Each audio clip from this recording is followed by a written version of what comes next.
So you see him watching me all the time. We teach the dog focus. So he knows that I'm the Pez dispenser. I'm the reward for the dog.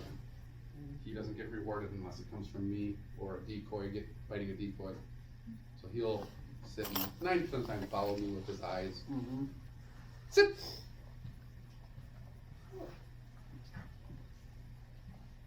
You know what's going on, I know you know, right? Yes. Yes. We're still waiting on one? You can go ahead and get started. Are you sure? Yeah. Okay. So I do this pretty informally, you guys. I'll tell you that right now. If you got a question, being that you guys are adults, just raise your hand and I'll probably answer it right off the bat. Normally I wait till the end, but that's with kids, and kids are all over the place. So with adults, it's a lot easier. My name's Jim Goyam. I've been a deputy with the Sheriff's Office since 1999. I started in the jail. Came from the jail to the road in 2001, and then from 2001 to 2005, and in 2005 I was a regular road deputy, or road officer, and then was promoted to canine. It's what I wanted to do. It's all I wanted. I didn't want sergeant, I don't want admin, I don't want anything else. I wanted to run the dog, tracking people, finding people. That's what I enjoy. So like you guys heard, I got my first dog in 2005. That dog retired. Got my second dog, that dog died, and then we got this dog. This here is Valor. Valor is, like I said, is a Belgian Malinois. He's a boy. He's 7.5 years old. He came from the Netherlands. So when I first got him, this dog did not know a lick of English. It was all Dutch commands, so I had to learn Dutch very fast, extremely fast. And I still don't know Dutch very well. The reason why we get the dogs from Europe or Eastern Europe is the quality of the dog. They breed dogs specifically for military, law enforcement use. Their dogs are bred on genetics, not looks. I'm not knocking anything in the United States. We now are having breeders in the States do what they're doing over there. But the breeder, or the gentleman we use in the United States, goes over to Europe. We tell him what we're looking for, and he pretty much finds what we're looking. It's unbelievable.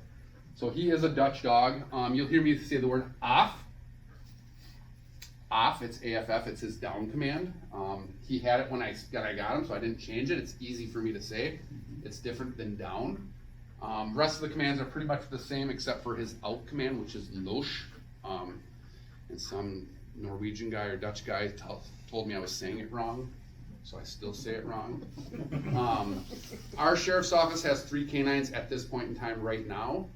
We have 2. He's the oldest dog. Our next dog is a female Belgian Malinois by the name of Halo. She's our smallest dog, the fastest dog. Excellent dog. We never used to use females, not because of a girl versus boy issue. It was always thought that the girl dogs never worked away from the handlers, because female dogs tend to be more handler protective, and they won't go into deep buildings for searching human beings, which is what we need the dogs to do, so we use boys. We figured out how to work that problem solving out, and we use female dogs now. His dog is phenomenal. I would run that dog at the drop of a dime. I personally like boy dogs because I know what I'm getting. I pretty much know the mindset. I know how to manipulate and play that game with the boy dog. So Valor here came from the Netherlands. As you can see, he's got a lot of jewelry, as my kids call it, on his neck. I technically run 4 collars on my dog. One of the collars is off because I'm waiting for a new one to come in. I run an E-collar. That's what the antenna looking things are. That's just an expandable, adjustable collar. It makes it easy for fast on, fast off. Just allows me to take it on and off. I was against E-collars when I first got into canine. I was extremely against them. I thought it was cheating. I thought it was mean. I thought it was vicious. I thought it was cruel. I couldn't be further from the truth. I will put one of these on every dog I own from this point in time. And what the issue is people see this and they think it's bad. It's not bad. If it's trained properly and it's used the way it should be used, it's not horrible. The way we run these is, you guys caught a little bit what I was talking about earlier, is everything we do starts with food with the dogs. So same thing with the E-collar. We paired it to food. We use Pavlov's theory. Off. Good. We paired it with Pavlov's theory. So what happened is I start on a 1 on the collar and I stim him. If I don't get a neck twitch or even a little fur bump, I go to 2. So 2 is his fur bump, or his twitch, I call it. And what happens is I stim him, I feed him. I stim him, I feed him. I stim him, I feed him. So what happens after 9, 10 feedings is when I stim him, it's and drool start rise. I mean, he'll start salivating. He's like, oh, something's awesome coming, something awesome. And so I could have him 85 yards away, and I could yell at him to sit. If he doesn't sit, I'll stim him into a sit. The minute he sits, I'll reward that positive behavior with either food or a big toy or a decoy, teaching it into a positive, not no, and keep hitting him on a negative, right? So it's something that still takes me a while to figure out, because that's still opposite what I think. The next collar is the one that everybody wants to fight me about, and it's a fixed prong collar. It looks horrible, it looks mean, it looks nasty. Off. This is the best collar in the world. It takes 1/10 to force it as a choker, off, or even a fabric leash. This is the dog's cruise control. I put this on and it's literally a tap, yep, and that's what it takes. It's not a, with my old choker, I'd sit there with my first dog, and I mean, I'm not even joking. The harder I was on that dog, his tail would be doing that. He'd be like, oh my God, this is awesome, I'm gonna fight. And it's if I would have taken a video and somebody would have saw me doing some of that stuff, I probably would have cops called on me. Off. The third collar is his agitation collar, or his search collar. Obviously it's thick, it takes all the pressure off his neck, and it allows me to pull, grab, get control of the dog very fast if we're in a situation where I gotta grab him and run and tow, or I gotta pull him up into a boat if I have to. Off. The other two pieces of equipment that we primarily use with the dogs is, this is his stab-proof vest. Yes, our dogs have stab. Off. They have a stab-proof and bulletproof vest. The only time he wears this is if something's going to be bad. Unlike humans, dogs don't sweat like we do. They pant. You put this on the dog for a long period of time, it gets very hot, especially in the summer. You guys can go ahead and feel that. It's heavy. It's no joke. It's one of our retired dogs got stabbed 4 years ago by a screwdriver, and the dog came back to work within a month. So it actually hit in between the protection and the collar, which it happens. And then just a basic tracking collar. I wear this. I actually got away from this a little bit, which it is what it is. I use this thick collar, but it's nothing big goes on the dog. Takes all that pressure off the neck, puts it on a robust chest so he can just yank me along and we go hunting. All our county dogs are trained in basically two areas. Is location of man and location of drugs, narcotics and humans. All this dog is an oversized locating tool. We use the dog for their nose. That's what I want. I don't care if he had 3 legs, 2 legs, a half an eyeball. I want him. If this dog had a stud nose and one eye, give me that dog. I want the dog with the nose. We run. It sounds mean, but I make him wear these goggles that he loves this. So I put tape on these goggles and I put these on him and we do tracks with them. So it forces him to use his nose. It's something why I didn't think about this 20 years ago, and we figured it out 2 years ago or a year and a half ago. I'm a moron. This was the best thing. This makes him use his nose. And as you can see, he knows what it is. We don't beat the dogs, and we don't beat our dogs to do what they want. They want to do this. This is all off. This is all a game for the dog. In the olden days, we forced the dog to do the stuff we needed him to do. So like in a sit, I'd put a leash on a dog and I'd hit the bottom of the leash and that thing would hit him in the chin and dog would go sit up, right? Well, if I did that 100 times to you and you saw my hand coming up, what are you gonna do? You're gonna go into a sit. That's how we taught the dog to sit, no joke. It's just, to me, it's just, how did we get to that point? Now we use food and it's sit, stand, up. Where my first dog, the eaters would have been back, his head would have been down, that would not have been fun. This, it's boom, boom, I can put him out 150 yards. Start doing hand commands, we're done.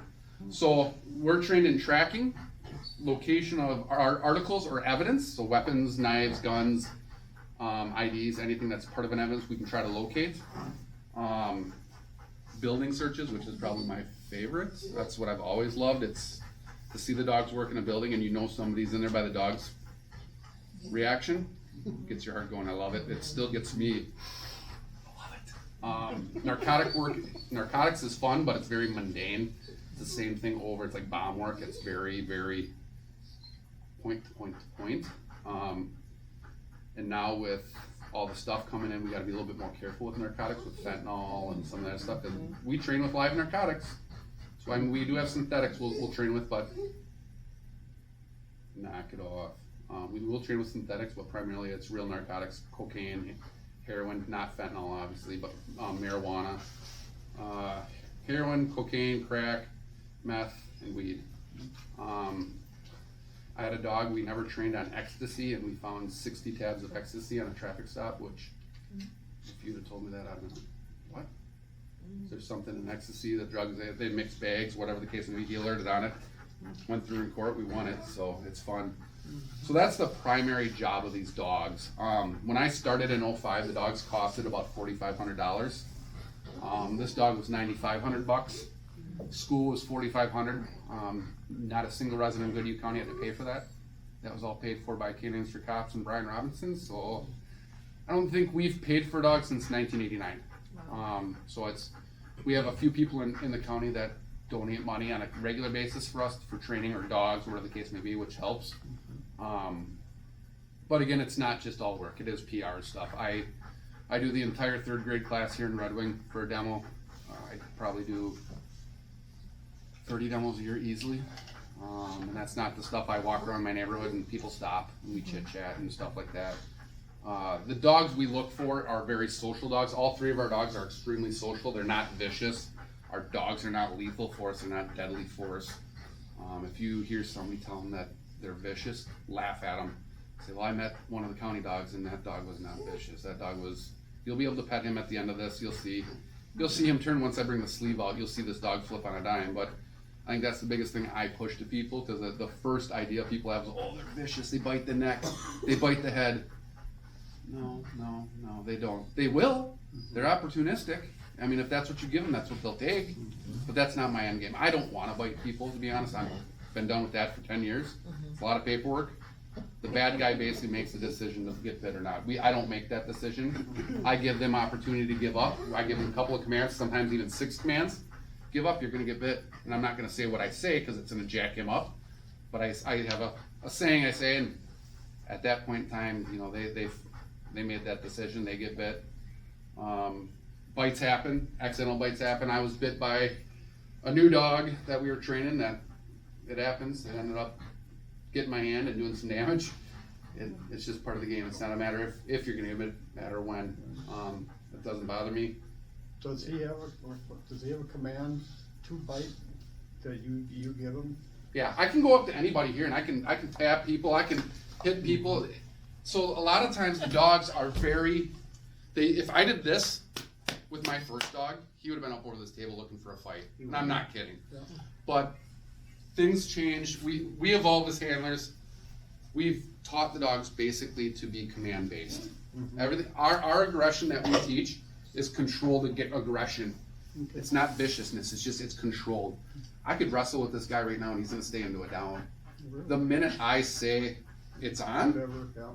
it's on. Then it's, So the words that you would tell the person are, when he starts barking and getting excited, and that encourages the person to not wanna be? the minute I say it, it's on. There's no barking. I mean, he may be barking in a down.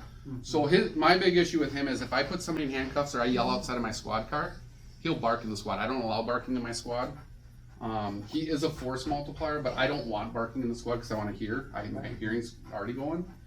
But obviously, if him and I start wrestling right now, he's gonna get all antsed up. He's gonna probably stay quiet because he's like, oh, I know what's gonna happen. I know what's gonna happen. So he's gonna wait. I mean, a lot of times dogs will become quiet because they know a bite's gonna happen. So like the dogs that I get worried about is like when I send them into a dark building and I hear them get really quiet, something's up. If I'm not hearing paws or nails on the ground and all I hear is tick, tick, tick, tick, tick, tick, it's like back and forth, they're close. They're gonna get close. There's dogs that if they can't get to them, we teach dogs to bark and stuff at the suspect if they can't get at them. But the only time, like we have a bail, I have a button on my squad car that I can hit that releases him. So if I'm in a fight with you on the street and we're going to town, fist for fist,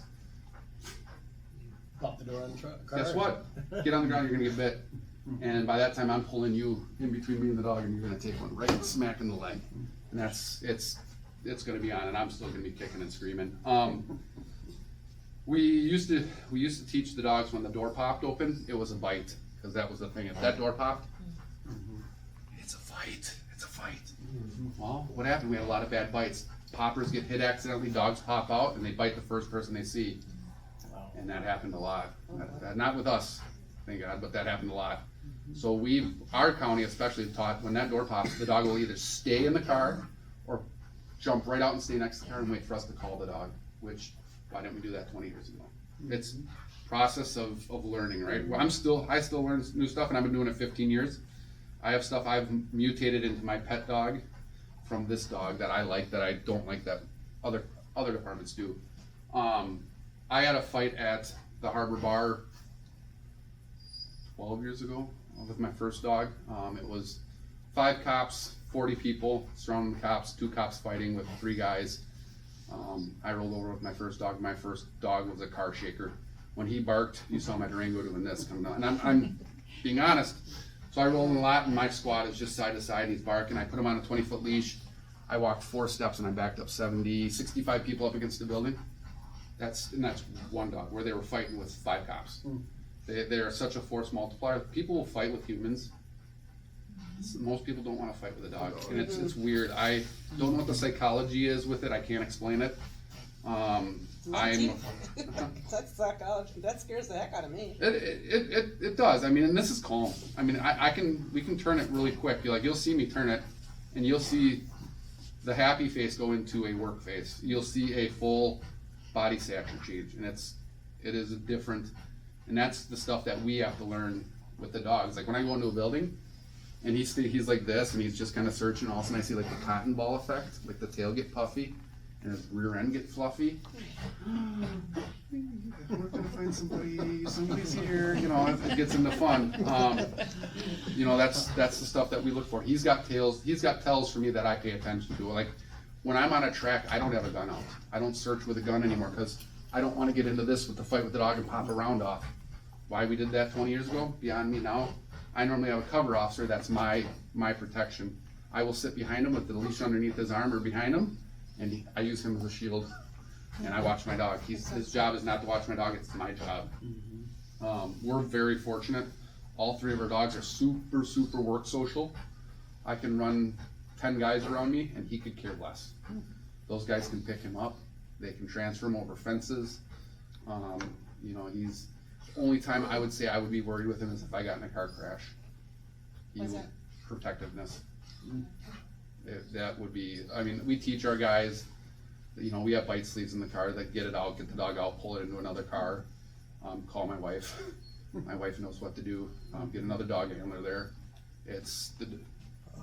In that fight situation, you're talking about multiple officers, one bad guy. How does he know who the bad He guy doesn't. is? Some guys get bit. Okay, so he So- he could accidentally bite an Oh officer. yeah, stop. So like this leaking behavior here drives me nuts. I don't handle that well. I don't deal with it well. It drives me nuts. We do scenarios in bite suits where we will fight. We'll put a muzzle on him, and we'll fight this guy in the bite suit, and we'll go down to the ground with him, or they'll get on top and we'll fight. Sometimes on my last one, I got hit in the ribs, and I thought I broke a rib. Like he hit me so hard in the ribs with that muzzle on. I'm like, so I would have gotten bit. So my thing is, what I do is if I know I'm getting in a fight, I'm pivoting that guy between me and the dog. I'm not dumb. I'll pivot you in between the dogs. My dog's gonna clip you in the legs faster than anything else. The first opportunity. And who's gonna panic more when they get bit, you or me? I bet you do. I know what to expect. I know it's not gonna be fun, but I'm probably gonna be a lot more calm than the average Joe getting bit. And that's when when the screaming starts, is when the dog amps up. Like the dogs kind of mentally change when they first get the taste of blood per se. Now they have a drive, a purpose. They know what's going on. He's never tasted blood, thank God. I don't want him having a bite. But when they get that first bite, it kind of changes the dog's mental picture of what's supposed to happen, if that makes sense. It doesn't make them meaner. It gives them the end game of what's supposed to happen. Does that make sense? Yeah. This is what man hunting is. But like I said, I got 2 kids at home. I got an 11 and a 13-year-old. When I get home on an average shift, my daughter is the first one to greet him. She takes his collars off, and I allow her to feed him roughly 3 times a week. It's not to build a bond. It's just it makes it easier on my home living because I know that relationship's good. Doesn't mean he can't bite my daughter. He could. Something could change, but I trust him enough, and he'll sit there, put his neck up, and she'll rub his neck with the collar. that goes off, food comes up, and she'll go sit, read a book while he eats, and he'll come over and lay right next to her. I mean, it's big brother, little sister. My daughter is probably the only one in the house that worries me with him. Like, if somebody grabbed her, and I think that something would clip. So whenever friends come over, he goes out in the kennel. I don't play games. I feel sorry for the person that breaks into my house at night because they're gonna get 42 teeth of action, and then they're gonna get my fists. So as far as that, our calls vary. Right now, the calls are I will say, are a little quieter, only because of liability. You know, I'd say most cops are a little more apprehensive of taking bites, just because of everything out there. Like, we used to bite for stolen vehicles. If somebody stole a car that wasn't a violent crime, like I just went up, broke into your house, took your car and left, and then I stopped you, and you took off, that was a bite 10 years ago. No questions asked. That's not a bite anymore. That's a property crime. That's a non-violent property. Now, if I pointed a gun at your head and I took the car at gunpoint, you're getting bit. Yeah. Unless you give up, then you're not getting bit. But a lot of stuff has changed in the past 4 years with dog use. It doesn't mean I can't use my dog, but I'm not gonna engage somebody on a property crime most likely, unless it's violence. So a violent domestic, violent assault, robbery, home invasion, murder, stabbing, stuff like that, high propensity of violence. Even like a barricaded male that's in a house by himself. Yeah. 10 years ago, we probably would have bit that guy. Now, if you're in the house by yourself, who cares? Yeah. Beat on yourself. I don't care. Do it. You're not hurting anybody. You're in your house. Have at it. It's not a threat to me or my dog. I'm not gonna put him into a position. And if I know it's gonna be a death sentence for him, unless I have to save another guy, I'm not putting him into a death sentence. It's not fair to the dog. Yeah. You probably heard about the Duluth dog, the handler that got shot. I went to school with him with his first dog. He took a shotgun to the chest, the dog took a round, killed the dog. That dog died, he got another dog a year later. He got into another one, and that dog was killed. That guy is a crap magnet. If something bad is gonna happen, he's gonna be working, he's gonna be around. Like I said, this dog doesn't look super big. This dog's about 70 pounds, but he hits like a 90-pound dog. I think John might take a bite from you, or I'll take my own bite. But the stuff we do, so every year, I got what time do you gotta start, John? Whenever you're done. Okay, just so I know when you're ready. Our training never stops. So I go to school for 3 months when we first get the dog to teach him what we need. Once we get out of school, we get tested, and when we get tested in multiple factions of like obedience, bite work, suspect search, evidence search, narcotics. If we don't pass that stuff, we don't get to work the dog. We can't work the dog. We basically got to teach. We got to go back, re-practice, and then retake the test. I've never failed. I've scored normally in the top 4%. Normally there's about 70 dogs at a certification, and I'm normally in the top 10 or top 15 on most of the time. I had an opportunity to go to nationals, so I take all the dogs from around the nation. So we have 700 points we can score. You have to score so many points to go to nationals. I've scored enough every time to go to nationals. I was fortunate enough to go in 19, I think it was, 19. And I went with a team. I scored 2nd in agility, 5th in obedience, and 2nd overall team. So we have, I would say Minnesota probably has some of the best dogs in the nation. I mean, obedience is everything for me. If I don't have obedience, I can't work this dog. If he doesn't listen, if he's not willing to listen, and he's just a biting machine, he doesn't do any good. So we have to do hand signals. So you'll hear my pitch change a little bit just to get him kind of geared in to say, hey, this isn't relax time. Heel. Sit. What's he looking at? He's taking a jacket off, so he thinks he's gonna get a bite. Like I said, he knows this scenario. He knows it. Sit. So if I have to be quiet and I'm searching a building and I can't give up my position, I can give him. So I'm gonna wait till there you go. I'm gonna wait till he focuses on me. Good. So I can give him hand commands from here without saying a word, and I can move him quietly if I have to off stand. Sit. So even though John's taking his jacket off and messing with his jacket, he thinks that when he's jacket coming off, sleeves going on, we're gonna play. So he's gonna key up on John. Do you see a little bit of difference in the dog right now? Yeah, he's on That's edge. third of where we're normally at on the street at a building search. That attentiveness you saw, that's about a third of his flip. I mean, when I mean he goes ADD, it goes ADD. It's a different dog. Right now he's still happy. He's not super serious, but he's kind of serious because he thinks John is gonna put on a sleeve and take off for me.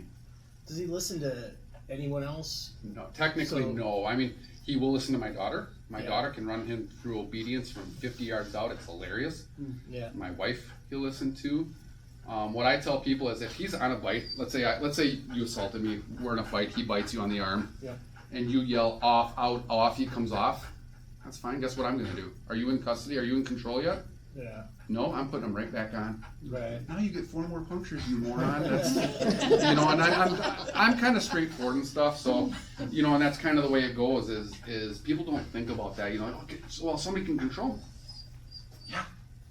I was just curious if they would like ignored other people's Well, commands, if I- or my- whether they. So, kind of my concern is if I get knocked out in a car crash, I want my other canine handlers at least to have some knowledge. Sure. Even the guys I work with have some knowledge on what to do. Whether I mean, a lot of them don't know Dutch. They don't know what loach is. They don't know what off is. But our dogs are pretty attentive enough where they're pretty good about that. But yes, he'll listen to my daughter and my kid, especially if they're food training. Yeah. He loses me. I mean, he'll sit there and he'll go nuts. He'll sit and play that game all day long. It's fun. This new food training system we're on is so snappy. It's so quick. It's fun to see the difference. It's very much a change of pace for me to teach the dog how to let him figure it out and then reward that behavior. Because it's just the clear thinking in the dog is completely different. So you guys asked about retirement. So he's 7.5. I've seen dogs as young as him get retired. I've seen dogs go up to about 10.5. That 10 is about custom 9.5. Especially with shepherds, you see the hips go bad, the back goes bad. That's typical. That's the American thing. These males, you don't see a lot of that. These dogs are smaller. They're built a little bit better than the shepherds. They don't look like a shepherd. But again, that everyday jumping into a high squad, fighting. Valor. Negative. Just watch. Oh, he's just. This is what I deal with. This is all that. So at home, it's the same thing. Like before, we'd never work our dogs together. Like I did a track for Rice County years ago where we had 3 dogs, and it was through a cornfield which burns. It's 130 degrees in corn. We would get about 4 or 5 minutes into it, and I'd have to pull the dog out. The next dog would come in, go 4 or 5 minutes. Next dog would come in, I would come back in, and we did that for almost an hour and 30 minutes. And we ended up tracking the guy to a house and arresting the guy. He stabbed somebody, and we found him. It took us I think an hour and a half to final track him. But 3 dogs. It was awesome. But our 3 dogs we have right now, they get along really well, so we don't have a lot of fears. We can work those dogs right next to each other. My first dog, not a cold day in hell. I'm not putting him next to another work dog. My dog did not want anything to do. He ignored him. He didn't want to be working with him. This is my job. I get this call. I get to do it. Is there any questions on any of that stuff, you guys? Do they get along with other dogs that are not work dogs? Yeah, I mean, they're like any other dog. There's dogs that Some piss them things off. don't. They don't like. So my wife has an Australian Shepherd Lab mix. Their big brother, little sister. Let's see if I can find it here. So, like I said, I push that these dogs are not violent. These dogs are not mean. My neighbors have a King Charles Cavapoo. Oh, yeah. I don't know what the hell it is. It's a Little dog. mini mutt.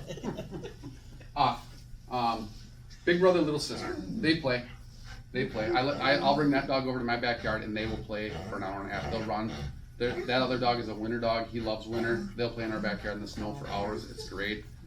There's a dog down the road it's a husky I don't get along with too much just because the dog shows aggression and my dog won't tolerate it. My dog's attacked. If I'm on a walk and some dog attacks my dog, I'm doing 2 things. I'm either kicking that dog or shooting the dog. Sounds cold, but I'm not tolerating I won't. I don't blame you.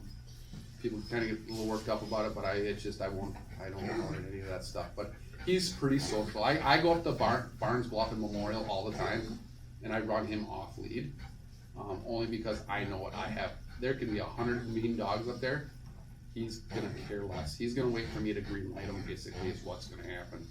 So if you guys ever walk Memorial here, there's a cement chair, cement bench up there. Yeah.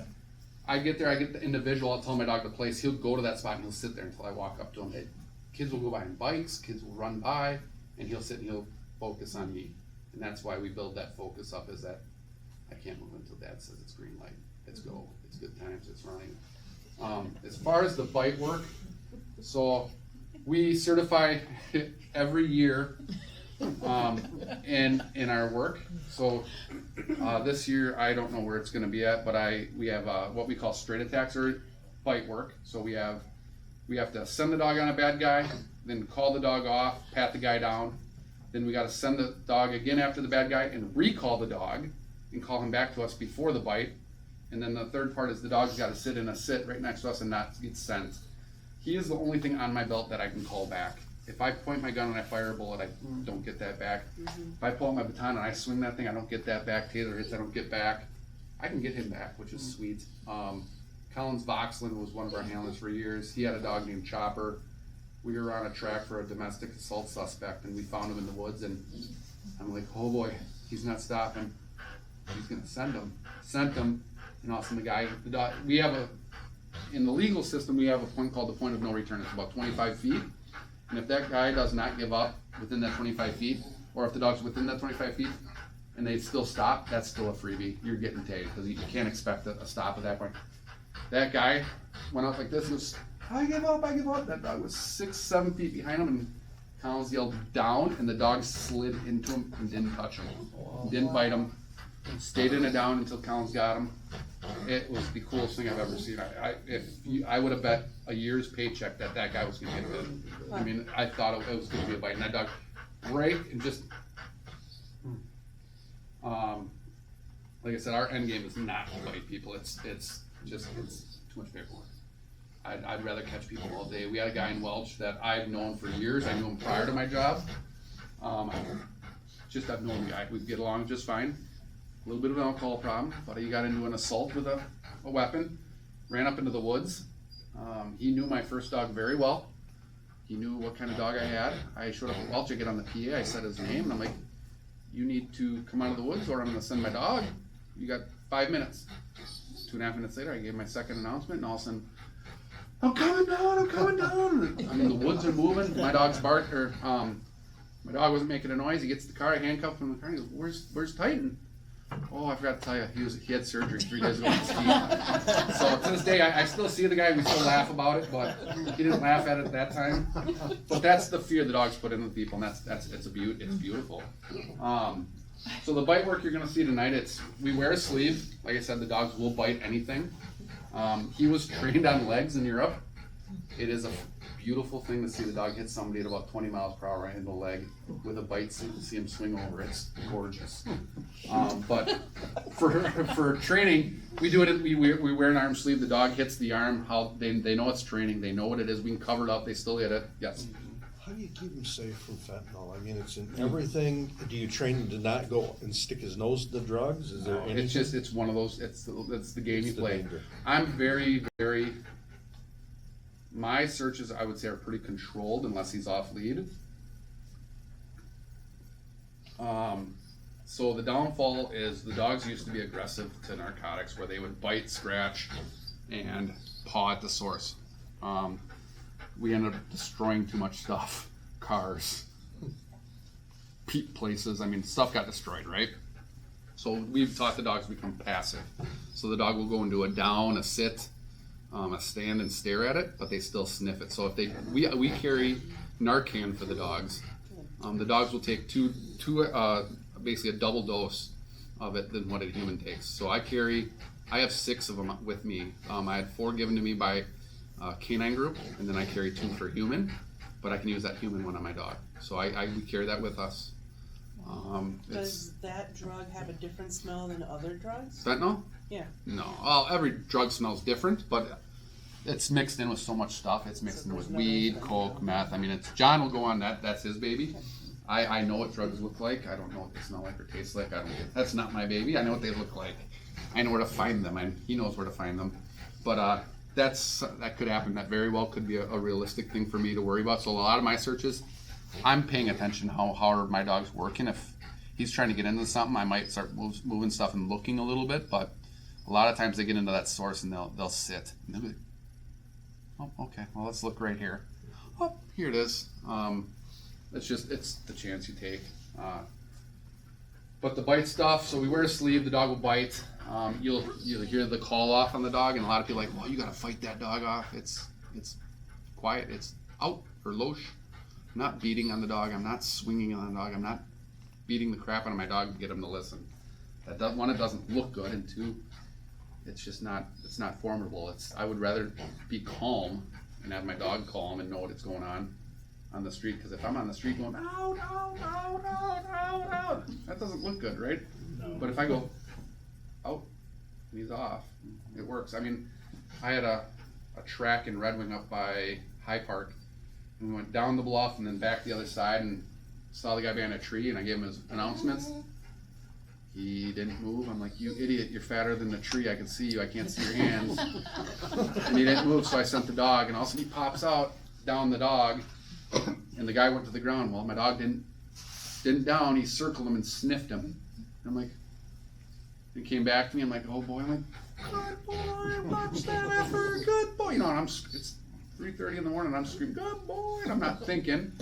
Get back to my car, and where we started the track, this guy walks in and goes, I take it you found the guy. And I'm like, why? Good boy, watch it. I'm like, can I get that? Can I get a statement, please, that you heard me say in the announcements? Yep. So I used that guy. I woke him up with my announcements of calling the guy out at the start of my track, and then he heard me find the guy. So, yeah, I swore, but I'm like, can you write it down, because that's going to look good when it goes to court. But is there any questions up until this point? I'm going to try to get John started by 7 is my goal. No questions?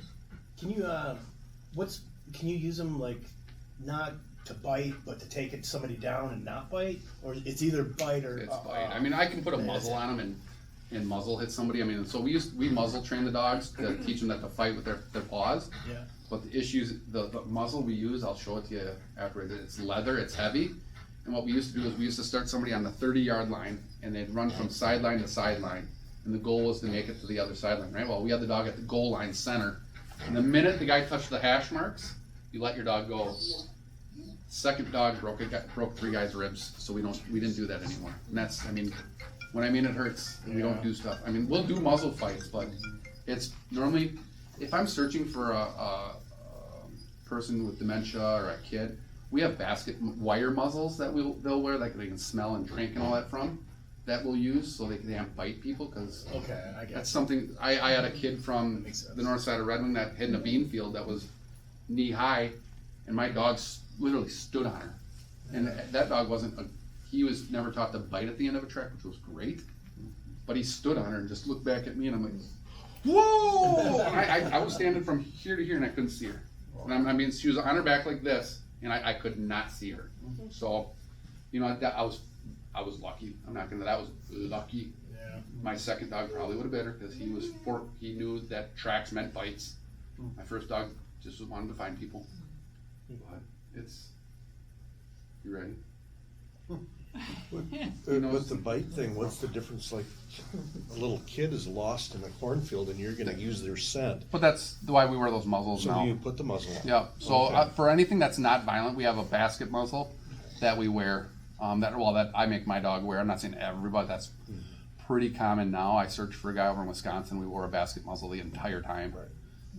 It's just safety. Just a lost person, there's no threat, you don't want that person Right, to get right. hurt. And I That's think what- years ago I didn't wear a muzzle.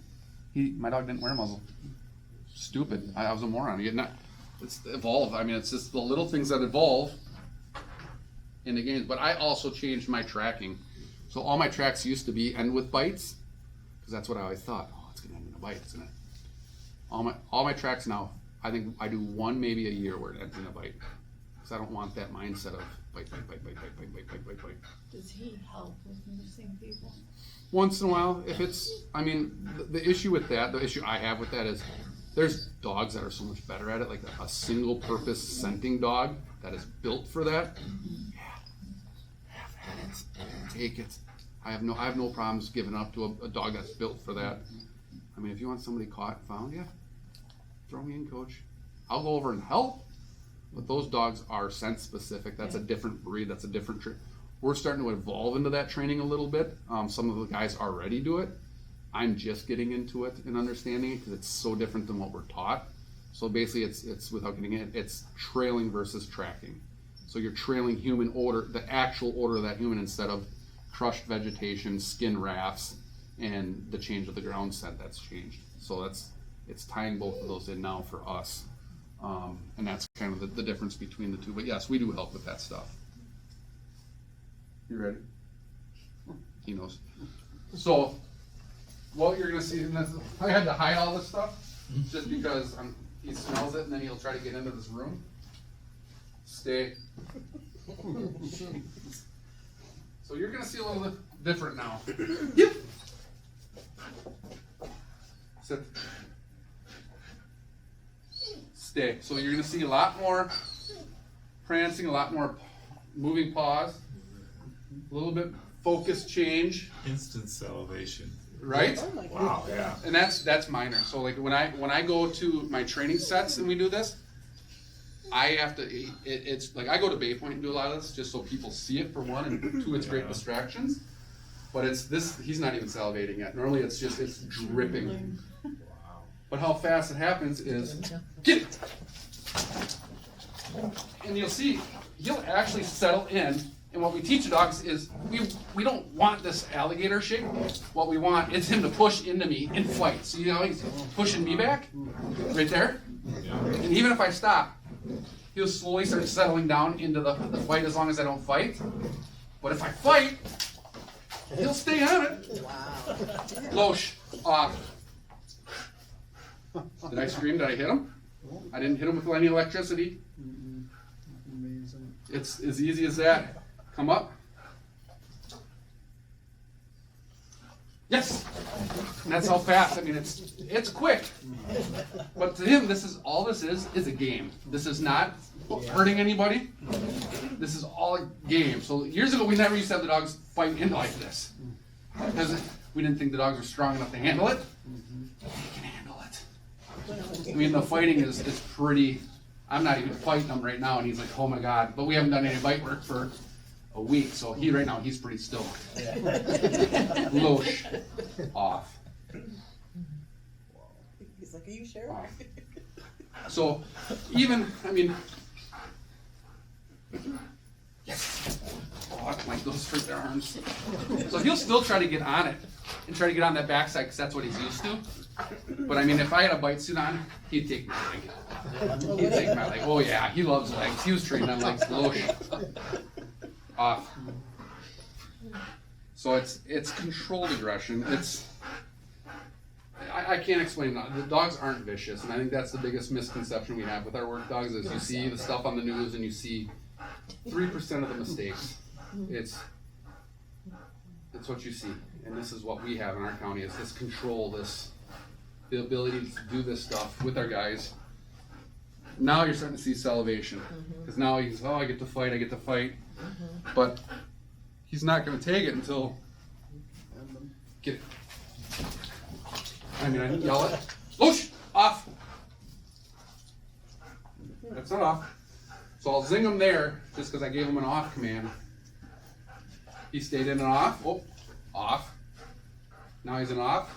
Positive's going to come. Yes. He gets rewarded with it. So I mean, that's only 8 feet, and that's not fast. I mean, this is easy for me, but it's a lot better if we were outside about 40 yards away and watching him full. Oh, yeah. See me eating dirt. But I mean, this sleeve's a level 5, what they call a level 5, 4 or 5. I can feel it. He's on my hand, the base of my blade of my hand right now. The dogs bite up to 750 pounds per square inch, but on average it's about 300 to 400. My first dog, so when we take a bite, we hold our hands like this so we don't turn our radial ulna up. The bone that meets here. My first dog shattered the cartilage in between the radial and ulna on a woman. A female decoy I had that was from Wisconsin, and it was the worst sound I've ever heard. I mean, like when you hear like a pop bottle popping, is what it was, and it's just a bad deal. He hit the sleeve and crushed it. Snap, losh. So you're, Center. that's the controller, right? Yep, that's just a Bluetooth controller center. Just a Bluetooth remote that we just adapted to the dog. Back. Sit. So he should focus on me. Yes. And I'll reward that behavior. So it's fun. This is the I enjoy the bite work end of it. That's how I learn the most, is seeing how the dogs fight. But this is what they live for. I mean, you guys can pet him. I can bring him around. Come here, bud. He could care less about getting petted right now. I mean, it's you can go ahead and pet. He's not looking to tag anybody. He's gonna think it's probably more of me fighting than anything. I mean, he has missed, like I've done stuff like this where he's let go of the sleeve and then he catches the bottom teeth against my thigh, so I get pinched, which hurts like a really bad thing. But